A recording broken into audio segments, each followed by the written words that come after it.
असो काळ सार्थक केला त्यांनी धरिला मनी विठ्ठल असणारा महाराज म्हणतात तुमच्या आमच्या जीवनाचा काळ सार्थक व्हावा त्याच्यासाठी तुम्ही भगवान परमात्म्याचं चिंतन करा. का काळ सार्थक करावा? कारण या जगाच्या पाठीवर काळ एवढा बलवान आहे ना महाराज, या काळाने आतापर्यंत कोणालाही सोडलेलं नाही महाराज. जे किती म्हणजे आतापर्यंत तुकोबराय म्हणतात ना की किती देवाला सुद्धा या ठिकाणी सुटलं नाही. साधू संत असतील तुम्ही आम्ही असू द्या देवाला सुद्धा सुटावं म्हणजे या काळाच्या तावडीतून सुटता आलं नाही. तुमचं आमचं तर काय महाराज, तुम्हाला आम्हाला तर जावंच लागणार आहे महाराज. देवासारखे बलवान भगवान श्रीरामाला जावं लागलं, भगवान शंकरांना जावं लागलं, नाही भगवान असणारं कृष्णांना जावं लागलं महाराज. मग तुमचं आमचं काय घेऊन बसलात? हा काळ असा आहे महाराज, घडी घडी काळ वाट याची पाहे अजूनही किती आहे अवकाश. हा काळ महाराज आयुष्य जात आहे पहा. काळ जपतसे महा सोहिताचा घोर वहा ध्यानी रहा श्रीहरीच्या. काळ एवढा बलवान आहे. एखादा म्हणेल हो महाराज माझा मित्र खूप मोठा बलवान आहे महाराज, माझा मित्रासारखा या महाराष्ट्रात नाही या देशामध्ये एवढं बलवान कोणीच नाही. जर काळ जर आला तर माझा मित्र मला सोडवण्याचं काम करेल. तुकोबराय म्हणतात असं सुद्धा भ्रमात राहू नको. मैत्र केला महाबळी कामा नाही अंत काळे आधी घेरे राम नाम सामा भरी भय उत्तम नाही तरी यमदात खातो कर करा. बरं का काय झालं? कबूतर होतं, कबुतराचा मित्र खूप बलवान मित्र असताना कबुतराचा मित्र असणारा गरुड.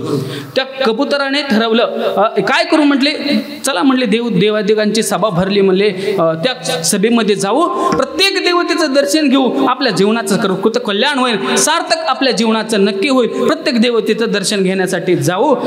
असणार तो कबूतर त्या सभेमध्ये गेला आणि सभेमध्ये न जाता त्या कबुतराने ठरवलं एक काम करू, काय करू आपण असणाऱ्या येणाऱ्या कमानीमध्ये जी असणारी वेश म्हणतात त्याला त्या वेशीमध्ये बसू, येणाऱ्या प्रत्येक देवतेचं दर्शन करू आणि या ठिकाणून आपलं आपण जाऊ. कबूतर त्या कमानीवरती जाऊन बसलं, प्रत्येक देवतेचं आलेल्या देवतेचं दर्शन घेऊ लागलं. कबुतराच्या मनामध्ये आनंद आहे, कबुतराला समाधान वाटतंय, प्रत्येक देवतेचं आज आपल्याला दर्शन या ठिकाणी मिळतंय.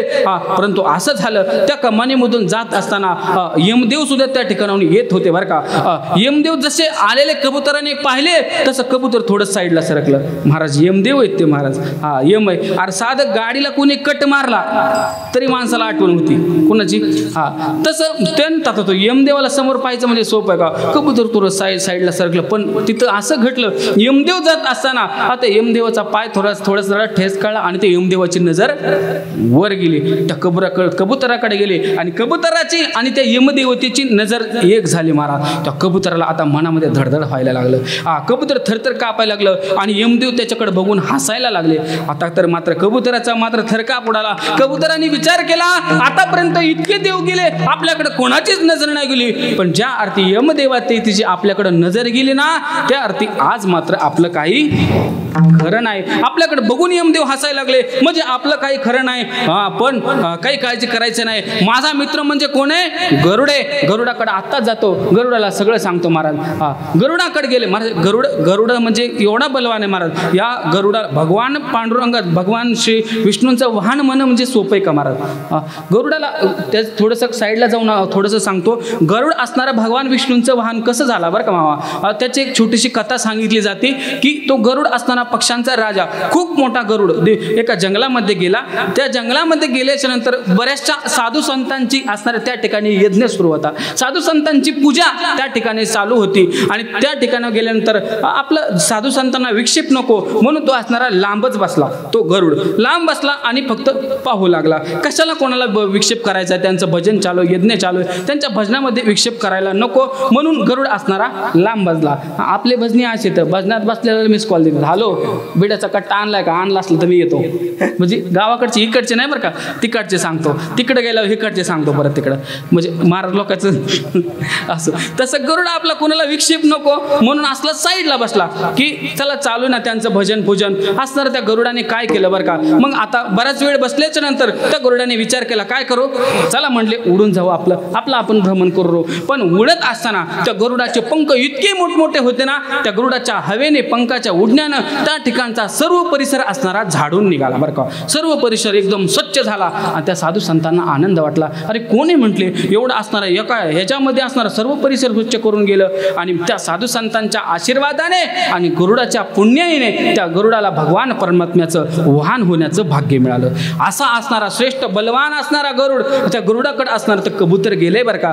ते कबूतर त्या असणार त्या गरुडाला सांगू लागले, अरे दादा म्हटलं आज असं असं माझ्यासोबत घडले. मी देवतेंच्या दर्शनाच्या इच्छेने या ठिकाणी बसलो होतो, पण असणारं यमदेवतेची नजर माझ्यावरती पडली. ज्या अर्थी यमदेवतेची नजर माझ्यावरती पडली आहे ना, त्या अर्थी आज माझं काही खरं नाही. मी आज मरतो को काय. गरुडाने सांगितलं काळजी करू नको. अरे माझ्यासारखा मित्र तुझ्या सोबत असताना तुला मरणाची काय भीती. एक काम कर, काय कर, माझ्या पाठीवरती बस. इथे यमदेव आलेत ना, मी तुला या ठिकाणाहून घेऊन जातो. आता कबुतराला आनंद वाटला. कबूतर पाठीवरती बसलं आणि गरुड असणारा वेगाने उड्डाण घेऊन 1,00,000 किलोमीटर अंतर 1 तासामध्ये कापून गरुडाने असणाऱ्या कबुतराला खूप लांब एका सरोवराच्या काठावर त्या ठिकाणी एक सुंदर असं वृक्ष पाहिला आणि त्या वृक्षावरती त्या कबुतराला ठेवलं आणि त्या कबुतराला सांगितलं काळजी करू नको, सभा झाली की मी तुला परत घ्यायला येतो. आणि गरुड असणारा उडून परत सभेमध्ये वापस आला. आणि वापस आल्यानंतर गरुडाला आनंद वाटतोय की मी आज माझ्या मित्राचा प्राण वाचवला. यमाच्या तावडीतून गरुडाला आनंद वाटतोय. गरुड असणारा यमदेवतेकडे गेला. यमदेवतेला विचारलं का हो महाराज, तुम्ही माझ्या मित्राकडे कबुतराकडे बघून हसले का? हसले बरं, त्याचं कारण काय? त्या यमदेवतेने सांगितलं गरुड राजा असणार तुमच्या मित्राचा याच्यासाठी हसलो की तुमच्या मित्राचा 1 तासांनी मृत्यू आहे, परंतु त्याचा मृत्यू असणारा या ठिकाणी असून 1,00,000 किलोमीटर अंतरावरती एका सरोवराच्या काठाला एका वृक्षावरती आहे. मी याच्यासाठी हसत होतो की एवढं छोटंसं कबूतर आता 1 तासामध्ये उडून 1,00,000 किलोमीटर कसं जाणार. आता मला सांगा त्या गरुडराजाने कबुतराचा जीव वाचवला का घालवला? घालवला महाराज. काळ कोणालाही सुट्टी देत नाही. म्हणून महाराज म्हणले मैत्र केला महाबळी कामा नये अंतकाळी. कोणी असू द्या. मग त्या गरुडाला पश्चाताप झाला. अरे रे म्हटला मी तर जरा वेगळंच करून बसलो म्हटला. परत उड्डाण घेतलं. त्या ठिकाणी सरोवराजवळ गेला. जाऊन पाहतो आपला मित्र गतप्राण झालेला होता महाराज. तसं महाराज म्हटले ना, तसं कोणीही असू द्या. घडी घडी काळ वाटयाचे पाहे. मी सांगितलं ना, क्षणभंगूर नाही भरवसा. वारे सावध सोडा माया आशा. असताना हा काळ एवढा बलवान आहे ना, तो कोणालाही त्याच्या जीवनामध्ये सुट्टी देत नाही. म्हणून तुमच्या आमच्या जीवनाचा काळ सार्थक करा. कोणी